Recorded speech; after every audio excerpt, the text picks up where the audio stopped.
Hermenonville, moi, c'est la tranquillité. On peut s'y promener, il fait bon vivre en fait. C'est un beau petit village. Tout est beau à Hermenonville, la forêt, le parc, le château. On est vraiment en pleine nature, authentique, au cœur de la forêt. Et sur les pas de Rousseau, on va dire. Sur les pas de Jean-Jacques Rousseau, on le verra tout à l'heure, et avec le sourire, c'est la marque de fabrique de Samedi et vous. Bonjour à tous et merci d'être avec nous. Nous sommes cet après-midi sur le sable de la mer de Sable, le parc d'attractions situé au cœur de la forêt d'Hermenonville, dans le département de l'Oise, en Picardie. Hermenonville, commune de 979 habitants, à 40 km de Paris, tout près de l'aéroport Roissy-Charles de Gaulle, un parc qui se trouve à 2 heures de voiture de Lille. Nous sommes ensemble pendant une demi-heure avec vous et avec nos invités. Bonjour Thierry Maurice, vous allez ouvrir le bal aujourd'hui. Vous êtes le directeur de ce parc d'attractions de la mer de Sable depuis 3 ans et demi. Et tout d'abord, merci de nous accueillir dans ce décor de Far West et de désert. Ça va, on s'inscrit bien dans le décor ? Oui, tout à fait, soyez les bienvenus. Bon, on a un petit souci de son, ça va revenir. Alors pour nous faire visiter le parc, Christelle Juteau est avec nous. Bonjour Christelle, alors expliquez-nous pourquoi vous êtes à un endroit incontournable de ce parc. On est très loin de la mer et pourtant on est sur du sable. Expliquez-nous pourquoi. Alors regardez ces portes du désert, hein. Elles sont magnifiques et je vous emmène de l'autre côté, la réponse. Et derrière, regardez cette étendue de sable magnifique, des dunes à perte de vue au cœur de la forêt. Eh bien l'explication, elle est là. Ce sable est 100% naturel. Il n'a pas été apporté ici par l'homme. Il était déjà là en 1963. C'est une originalité géologique. Et c'est pour ça que les créateurs, en 1963, ont eu l'idée de faire ce parc ici pour le bonheur de tous. Merci Christelle, on vous retrouve tout à l'heure pour l'attaque du Pacific Express. Thierry Maurice, bon ça y est, votre micro marche. On s'inscrit bien dans le décor, on disait ? Donc ici, vous avez 3 terres d'aventure, effectivement une zone désert dans laquelle on se trouve, vous avez une zone jungle et une zone pionnier où vous avez pu voir les Indiens et les cow-boys tout à l'heure. C'est un atout évident pour le parc, ce sable. Oui, c'est un cadre unique, vous ne trouverez ça nulle part ailleurs. Et effectivement, comme il était précisé précédemment, aucun gramme de sable n'a été importé, tout est naturel. Alors on voit le public arriver, là une journée comme ça, c'est beaucoup de personnes évidemment, beaucoup de visiteurs. Oui, tout à fait, c'est une belle journée pour sortir en famille, donc il est normal de voir plein de monde autour de nous. Alors on va voir un personnage très connu des Français, il s'agit de Jean Richard, acteur et homme de cirque. Pourquoi et comment cet homme va-t-il avoir l'idée de créer ce parc en 1963 ? Alors bon, malheureusement on peut pas lui demander, mais effectivement en 1963 il s'est dit que c'était un peu les prémices des sorties en famille.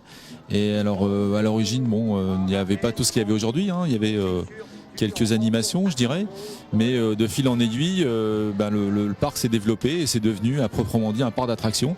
Mais c'est effectivement le premier parc d'attractions qui est né en France. Oui, Jean Richard qui est décédé en 2001, pas loin d'ici à Senlis, dans l'Oise. Ce parc d'attractions, est-ce qu'il est à contre-courant, j'allais dire à l'époque ? C'est très novateur.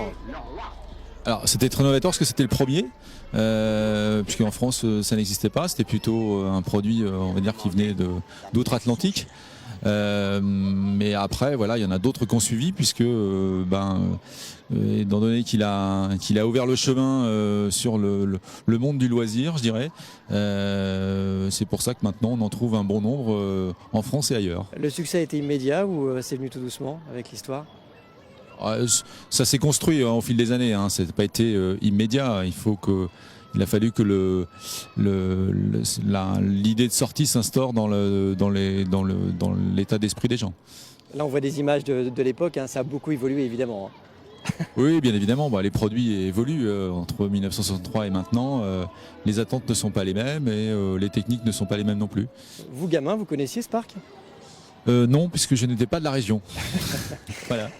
Eh bien, on va aller rejoindre Christelle Juteau qui nous fait découvrir le parc cet après-midi. Alors Christelle, vous êtes au cœur de l'attaque du Pacific Express. Vous faites un métier très dangereux quand même cet après-midi. Hein. Oui, Jean-Luc, ne vous inquiétez pas, je suis tout équipée. Regardez, j'ai un revolver avec moi, donc je pense que je suis en sécurité. Derrière moi, ça n'arrête pas, des coups de poing, des coups de feu, explosion. Et le train derrière est rempli de public. Les visiteurs font partie intégrante du show. Les Indiens essaient d'attaquer le train, mais les cow-boys vont les en empêcher. Grosse action. Je suis avec Olivier, le responsable du spectacle. Olivier, bonjour. Bonjour Christelle. Alors, comment on organise tout ça? Ça prend des mois, je suppose, pour qu'un spectacle soit à la hauteur. Alors effectivement, oui, c'est des semaines de répétition pour les cascades, pour mettre tout en place, pour les régler, pour que ça soit millimétré. Et effectivement aussi, on a un entraînement aussi pour les chevaux, parce que ça c'est important, les animaux aussi, ils doivent être réglés et entraînés. Rassurez-moi, les armes sont fictices.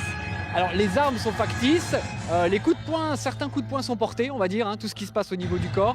Et par contre au niveau du visage, évidemment, ça c'est des coups, c'est du trucage, on va dire. C'est du trucage. C'était un rêve d'enfant de devenir cascadeur, ou on apprend sur le tas et puis un jour on devient cascadeur? Ouais, je pense que c'est un rêve d'enfant, et je pense que si on n'a pas cette vocation-là, on ne fait pas ce métier très longtemps. Donc, Ce sont tous des cascadeurs professionnels? ce sont tous des cascadeurs professionnels, exactement, qui sont entraînés, donc qui sont cascadeurs, voltigeurs et comédiens aussi, parce qu'on leur apprend la comédie, c'est important, ils jouent un rôle. Mais c'est tous des gens de métier, effectivement, qui travaillent aussi de temps en temps au cinéma, etc. Et vous avez déjà travaillé dans le cinéma? Oui, j'ai fait quelques films, exactement. Oui, j'ai déjà doublé Gad Elmaleh, j'ai fait pas mal de films, exactement. Alors vous êtes plutôt indien ou cow-boy? Alors moi je serais plutôt cow-boy, mais c'est vrai que les enfants adorent les Indiens, mais moi je suis plutôt cow-boy. Quand je le fais, je suis plutôt cow-boy. Qui c'est qui a inventé ce spectacle? C'est un travail d'équipe? Alors c'est exactement ça, c'est un travail d'équipe, on est plusieurs pour l'écriture, pour la mise en scène, pour la coordination des bagarres, des cascades. Je pense que tout le monde, toute l'équipe s'est investie là-dedans, et c'est ça qui donne la qualité du spectacle aujourd'hui. Merci Olivier. Moi je vais retourner dans le train avec mes amis.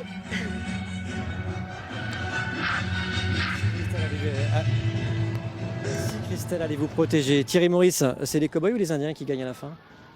Ça, il faut voir le spectacle, c'est la surprise. Il faut venir le voir. C'est quoi l'enjeu pour des parcs comme vous? C'est de surprendre tout le temps pour éviter que le public ne se lasse? L'enjeu, c'est qu'une famille passe une bonne journée et quand ils vont quitter le parc, ils se disent chouette, j'ai passé un bon moment et vivement que je revienne. Voilà. Alors il existe dans les deux régions, Picardie, Nord-Pas-de-Calais, aussi proche frontière belge, une dizaine de parcs d'attractions. Vous trouverez la liste sur notre site internet France 3 Nord-Pas-de-Calais et France 3 Picardie. Ça veut dire que la concurrence est rude quand même, non? Oui, bien sûr, le monde du loisir s'est extrêmement développé ces dernières années. Il n'y a pas que les parcs d'attractions d'ailleurs, toutes les formes de loisirs, mais en particulier dans les parcs de loisirs, effectivement, il y a beaucoup de parcs qui se sont développés en France. Alors tout près d'ici, on se trouve un monstre, on voit des images. Je veux parler du parc Astérix qui vient de fêter en avril son 25e anniversaire. Alors la mer de Sable appartient au même groupe que le parc Astérix, mais est-ce que malgré tout il ne phagocyte pas, c'est pas le monstre Astérix qui mange les parcs comme le vôtre? Non, nous sommes un parc qui est spécifiquement adapté pour les familles avec des jeunes enfants, plutôt de 3 à 12 ans. Donc on n'est pas sur la même cible de clientèle. Astérix est un peu plus âgé. C'est plutôt complémentaire en fait. Exactement. Et il y a quelques semaines, malheureusement, il y a eu un accident dans un parc en Alsace, sur un parc d'attractions. Pour vous qui êtes directeur d'un site comme celui-ci, en quoi c'est une obsession permanente, la sécurité? C'est le point clé d'un parc. Si votre sécurité n'est pas réglée, et malheureusement le zéro risque n'existe pas, mais c'est notre quotidien, je dirais, c'est qu'on s'assure et qu'on fasse toutes les vérifications nécessaires pour qu'on minimise au maximum le risque. À l'année, combien de visiteurs ici, l'année dernière par exemple? Autour de 320 000 visiteurs. 320 000. Et une journée comme ça avec tempête de ciel bleu, j'allais dire? Un petit peu moins de 4 000. 4 000. Est-ce que vous recueillez les impressions des visiteurs? Oui. Oui. On va le voir en direct. On va retrouver Christelle avec les visiteurs de votre parc, Thierry Maurice. Le soleil est au rendez-vous, on disait. Un temps idéal pour se rafraîchir, Christelle, non? Oui, c'est The Place to Be, la rivière de Cheyenne. Et je suis avec des personnes qui viennent de faire le manège. Alors, ça vous a plu? Oui, ça nous a plu, c'était très bien. C'est la première fois qu'on vient dans ce parc d'attractions et on n'est pas déçus du tout. Et avec ce temps, c'est agréable de se tremper, quoi. C'est clair. Vous venez d'où? De la Haute-Vienne, donc Saint-Sulpice-les-Feuilles. Et on vient en voyage organisé avec le centre de secours de Saint-Sulpice-les-Feuilles. Vous préférez ce parc au grand parc d'attractions comme Euro Disney, le parc Astérix, ou c'est un peu le hasard? Bah, c'est le hasard, on savait pas du tout où est-ce qu'on allait aller. Et honnêtement, les trois sont très bien. Celui-là est complètement différent, mais les spectacles sont vraiment bien faits. Les attractions sont bien, beaucoup moins de sensations fortes, mais autant de plaisir et de rigolade. Merci beaucoup, je vous souhaite une bonne après-midi. Monsieur, c'est la première fois que vous venez ici? Non, on vient régulièrement. En famille? Oui, tous les trois, ouais. Vous préférez ce parc à d'autres parcs plus importants? Parce qu'il y en a quand même une dizaine dans la région, plus C'est Euro un Disney. parc assez familial, on s'y amuse, les enfants trouvent leur plaisir. Voilà. Bon, je vois que vous êtes trempés, ça fait du bien? Ouais, c'est sympa, ouais. Ça rafraîchit. En plus, on a de la chance, il fait beau aujourd'hui. Vous allez faire quoi juste après? On va aller faire le 4 heures. Une petite pause parmi toutes ces manèges. Et le Tiger Express? Moi, toi, t'as préféré lequel? Celui-là. Celui-là aussi. Il est trop bien. Dit-il tout trempé. Merci beaucoup, bon après-midi. Voilà Jean-Luc, eh bien c'est vraiment l'endroit que je vous conseille pour après l'émission pour venir vous rafraîchir. Et puis si j'ai un peu de chance, vous allez voir derrière moi un bateau arriver, mais non, c'est les aléas du direct. À tout à l'heure Jean-Luc. Si, on l'a bien vu tout à l'heure, Christelle, pas de souci, on va vous rejoindre tout à l'heure. Alors, nous a rejoint sur ce plateau Alain Gillard. Bonjour à vous. Vous êtes président de l'Office de tourisme d'Ermenonville. Oui. Bon, la mer de Sable, très clairement, c'est l'atout numéro 1 pour une commune comme la vôtre, pour le tourisme. C'est un atout relativement important puisque c'est connu dans la France entière, voire un petit peu au-delà des frontières. Auparavant, le village était connu pour le zoo que Jean-Richard avait créé, mais la mer de Sable, effectivement, est connue avec un grand rayonnement. Mais est-ce que ça profite vraiment à Ermenonville où les gens ne font que passer à la mer de Sable et repartent directement? Oui et non. Si vous voulez, en repartant, ils ont pour la plupart la gentillesse de s'arrêter à la boulangerie parce qu'ils font des brioches assez exceptionnelles. Donc effectivement, ça apporte quelque chose. Mais globalement, non, ils viennent principalement pour le parc. Alors, on va voir quelques images d'Ermenonville. C'est assez surprenant comme ville parce que c'est une ville vraiment chargée d'histoire. On le sent dans les rues. C'est vraiment l'atout aussi numéro 1 ici, non? L'histoire, il faut remonter effectivement relativement loin dans le temps, puisque la construction de façon assez structurée d'Ermenonville date de l'an 1000. Donc effectivement, l'histoire commence à remonter. Ouais. D'où viennent les touristes qui viennent visiter la région Ermenonville? Beaucoup de la région Picardie ou de la région parisienne? Alors, région Picardie de façon importante, région parisienne, et on trouve également beaucoup de visiteurs qui viennent de l'Europe du Nord.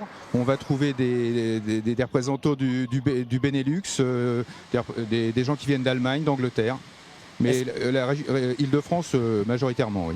Est-ce que ce sont des gens qui reviennent ou de passage? Pour le tourisme qu'on va qualifier de proximité, oui, les gens reviennent. Ils reviennent quelquefois à quelques années d'intervalle. Pour la mer de Sable, on revient avec ses petits-enfants. Donc effectivement, les gens reviennent régulièrement. Et comme ça reste relativement humain, ce sont des choses qui plaisent. Et on pourrait tourner un film historique où ça a déjà eu lieu à Ermenonville, non? Oui. Il y a déjà eu des films? Oui, de nombreux. Bon, après, historique à certains niveaux, parce que celui dont on se rappelle dans Ermenonville sont les visiteurs, donc l'histoire était un petit peu galvaudée. Ouais, un petit public, hein. Voilà. Pas grand monde.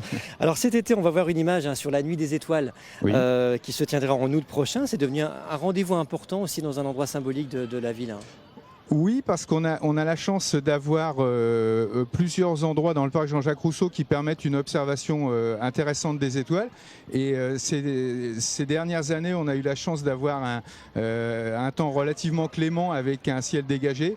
Ça a permis de faire des observations tout à fait intéressantes. Ouais, et puis il y a un microclimat, vous m'avez dit. Hein. Vous n'êtes pas chauvin, mais il y a un microclimat à Ermenonville, non? Oui. Comme je vous disais, on a la chance d'être dans le sud de l'Oise, alors qu'ici, on est dans le nord de l'Île-de-France. Voilà, sans chauvinisme. Merci Alain Gillard d'être venu sur ce plateau. Alors, on va aller le visiter, ce parc Jean-Jacques Rousseau.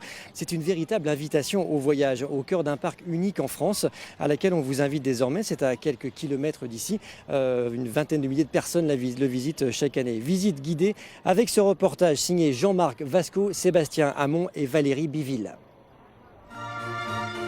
Lorsque vos pas vous emmènent à travers le parc, ce sont des mots du XVIIIe siècle qui vous accueillent. Mais les eaux, les prés et les bois La nature et le paysage sont de tout temps, de tout pays. C'est le marquis René-Louis de Girardin qui donne naissance, fin 18e, au jardin d'Ermenonville. 250 ans plus tard, Vincent prend le relais, paysagiste et amoureux des lieux. Je ressens une très forte communion avec la nature. Le jardinier se fait complètement invisible. Et la place qui est donnée, ce n'est pas la place de l'être humain au cœur de tout un système, c'est la place de tout le système dans lequel l'être humain se pose avec légèreté et avec harmonie. C'est oui, un voyage permanent. Le parc voit le jour en 1766. 200 ouvriers y travaillèrent pendant 10 ans. 63 hectares de verdure, une trentaine d'espèces d'arbres, face au château d'Ermenonville, au milieu des marécages, c'est un petit joyau de jardin qui transforma à jamais le paysage. Il représente comme une sorte d'anti-Versailles, c'est-à-dire qu'on va avoir un projet sous-jacent au jardin qui est lisible encore à l'heure actuelle, qui est porteur de la philosophie des Lumières, qui va faire l'éloge de la connaissance, de la sensibilité et qui va surtout permettre au promeneur de faire son propre cheminement. Sur l'île des Peupliers, ici repose l'homme de la nature et de la vérité. D'autres mots gravés sur l'ancien tombeau d'un des philosophes les plus marquants du siècle des Lumières. Jean-Jacques Rousseau tomba sous le charme de l'endroit. Il n'y séjourna que 6 semaines, les derniers instants de son existence. Rousseau, il a été enterré là, au démarrage. Malheureusement ou heureusement, je ne sais pas, la nation a voulu l'honorer en transférant son corps au Panthéon. Mais du coup, cet homme de la nature qui avait trouvé donc l'île aux Peupliers pour accueillir son dernier repos, s'est retrouvé donc dans une maison, on va dire, hein, le Panthéon, en plein Paris, face à son ennemi Voltaire. Donc je ne sais pas si c'est ce qu'il aurait souhaité. Aujourd'hui, d'autres écrivains séjournent désormais en résidence. Jean-Charles Macérat y prépare une pièce de théâtre avec le parc comme décor, une nature sur laquelle il s'appuie pour écrire, mais qui ne l'inspire pas forcément. Moi je travaille dans le RER, dans des halls de gare, chez moi, dans un appartement, j'ai une idée comme tout le monde sous la douche, et puis tout d'un coup je suis là devant mon ordinateur, il n'y a rien qui se passe pendant 5 heures, et puis tout d'un coup en sortant de la douche, je vais dire ah tiens en fait c'est ça qu'il faudrait essayer, quoi. C'est ça la vraie vie. Lorsque vos pas vous emmènent loin dans le parc, vous verrez sûrement le chêne couché, tombé l'été dernier. Quelques racines le maintiennent encore en vie, sûr que ses feuilles pourraient vous en raconter des choses. Et oui, si seulement elle pouvait parler. Alors ces pièces de théâtre dont on parlait dans le reportage, vous pouvez venir les voir lors du Festival des Fabriques qui se tiendra dans ce très joli parc Jean-Jacques Rousseau. Ce sera les 7, 8, 14 et 15 juin prochains. Thierry Maurice, vous avez le temps de venir voir le parc Jean-Jacques Rousseau, vous ? Oui, de temps en temps, oui. Et vous en pensez quoi ? C'était un très bel endroit, ça permet de se reposer.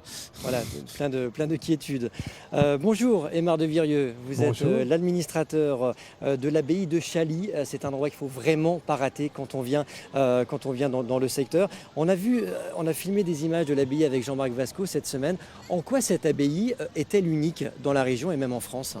Eh bien, c'est une grande abbaye royale qui avait été fondée par Louis VI le Gros au XIIe siècle, donc qui était habitée par les cisterciens jusqu'à la Révolution française.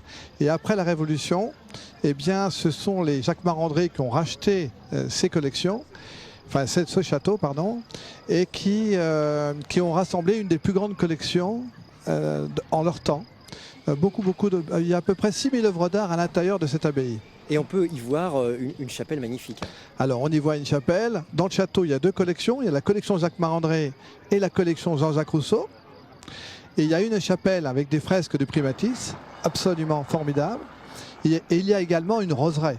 Alors justement, dans l'abbaye de Chaly, dans ce site, accueille chaque année, et vous êtes là aussi pour en parler, la fête des roses. On va voir quelques images dans cette abbaye de Chaly. Donnez-nous un parfum, si j'allais dire sans jeu de mots, de cette fête des roses. Qu'est-ce qu'on peut y voir ? Je crois que des milliers de visiteurs chaque année quand même. Alors effectivement, il y a beaucoup de visiteurs. On a entre 15 et 20 000 visiteurs qui viennent pour ce week-end de la rose.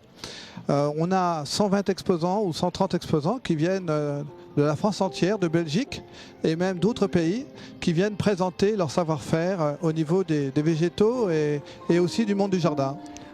On voit une image filmée par Marie-Laure Lenné de ces rosiers. Très clairement, en quelques mots, on peut repartir avec un rosier. Alors, on peut partir avec un rosier, et non seulement avec des rosiers, mais aussi plein de végétaux. Parce que les rosiers, dans son jardin, on peut les associer avec plein d'autres végétaux. Et beaucoup de poésie aussi ce jour-là, je suppose. Non? Beaucoup de poésie. Et en fait, si vous venez à Armenonville, il faut savoir qu'avec le Conseil général et le parc Jean-Jacques Rousseau, nous avons également un sentier des écrivains qui, en fait, unit, si vous voulez, les deux sites. Le parc Jean-Jacques Rousseau et l'abbaye de Chaly. Et c'est à voir. Et c'est une chose à voir, oui. Merci Aymar de Verrieux. Donc ça sera le 6, 7 et 8 et 9 juin prochain. Vous êtes attendus à l'abbaye de Chaly. Merci à vous d'être venus sur le plateau de Samedi et vous. Merci beaucoup. On va rejoindre une dernière fois Christelle Juteau qui va essayer pour nous l'une des attractions phares, le Tiger Express. Vous en parliez tout à l'heure, Christelle. Alors on a eu l'idée de mettre une petite caméra sur l'une des voitures de cette attraction pour voir la moindre de vos réactions. Christelle, on n'a pas été déçus. Cheveux au vent, c'était pas trop mal, beaucoup de sensations. C'est vraiment l'une des attractions phares de cette mer de sable. On va retrouver Christelle Juteau au pied du Tiger Express. Ça va, remise de vos émotions, Christelle? Oui, Jean-Luc, j'ai un peu l'estomac barbouillé, mais ça devrait aller pour le reste de l'émission, je vous rassure. Alors ici, on est dans la villa du Tiger Express, une villa à la décoration chinoise avec ses lampions et puis aussi une décoration western avec ses selles de chevaux que vous voyez accrochées en hauteur. Alors c'est un mélange des genres et pour en parler, je suis avec le responsable de la sécurité du Tiger Express, Sylvain, bonjour. Bonjour. Alors, qu'est-ce qui fait le succès de ce manège qui existe depuis 2011 ?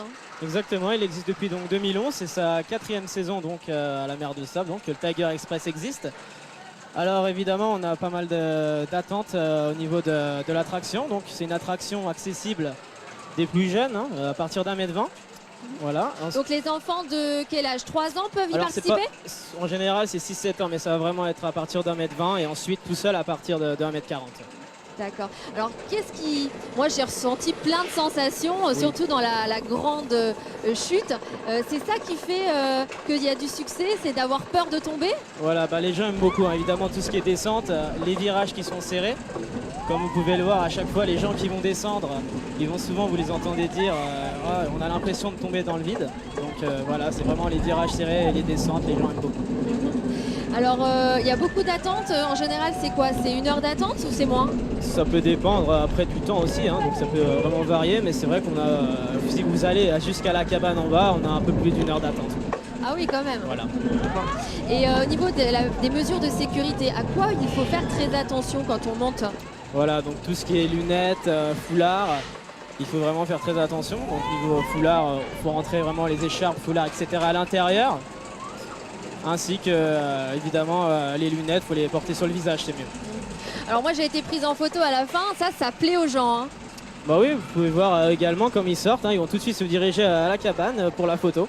Donc tout de suite regarder les photos, donc ouais, c'est très sympa. Et dernière question, pourquoi Tiger Express?